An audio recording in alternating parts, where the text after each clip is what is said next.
দখল দূষণে ভরাট হওয়া 40টি খাল পুনর্খননে নেমেছে চট্টগ্রাম সিটি কর্পোরেশন। জলাবদ্ধতা নিরসন মেগা প্রকল্পের আওতাভুক্ত না হওয়ায় এসব খাল সংস্কার করেনি সিডিএ, যার ফলে স্থানীয়দের ভোগান্তি নিরসনে আসন্ন বর্ষার আগেই সংস্কার করা হচ্ছে। আজ খনন কার্যক্রম শুরু করে খাল দখলদারদের সতর্ক বার্তা দিয়েছেন সিটি মেয়র। সিলন টি রপ্তানিতে শীর্ষে।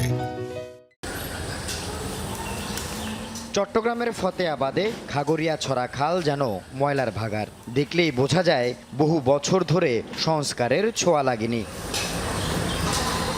দখল আর ভরাট হতে হতে 15 থেকে 22 ফুট প্রস্থের খালটি এখন 5 থেকে 8 ফুটে নেমেছে। পানি নিষ্কাশন পথ বন্ধ হওয়ায় অল্প বৃষ্টিতেই জলাবদ্ধতার ভোগান্তিতে পড়তে হয় স্থানীয়দের।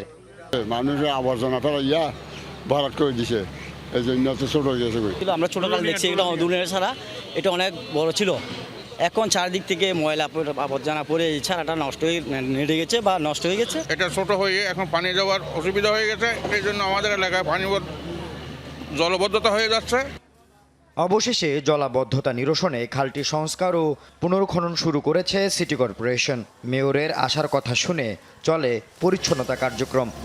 আজকে থেকেই বলছো না আমরা আগে তো এখানে স্থানীয়দের দাবি গত 15 থেকে 20 বছর পর এই খালটি সংস্কার করা হচ্ছে। 15-20 বছর আগে একবার কাজ হয়েছিল, সামান্য ইয়ার পর আর কাজও নেই। সবগুলো এখানে এটা জমি পানি একটা রাস্তা ছুটে মাছ আটতে পারেনি। কূপ টুপ দিয়ে এরকম কিছু করে তারপরে চলে যায়। এগুলি পুরো পরিষ্কার করে, যে কত মাটি জমছে দেখতেছেন, এগুলি পরিষ্কার করলে এত মাটি জমতো। খাগড়িয়াছড়া খাল সহ আশপাশের আরও 2টি খাল পুনর্খনন কার্যক্রম উদ্বোধন করেন সিটি মেয়র। জলাবদ্ধতা নিরসনে চলমান মেগা প্রকল্পের বাইরে থাকা 40টি খাল খননে সিদ্ধান্তের কথা জানান তিনি।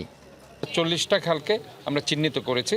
সামনে আমাদের বর্ষার পরে আমরা একটা যে ডিপিপি রেডি করছি, এটার মাধ্যমে পার্মানেন্ট রিটেইন ওয়াল সহ আমরা এই খালগুলোকে একটি সংস্কার করে সেখানে প্রবাহমান করব। আল আমিন শিকদার, যমুনা নিউজ, চট্টগ্রাম।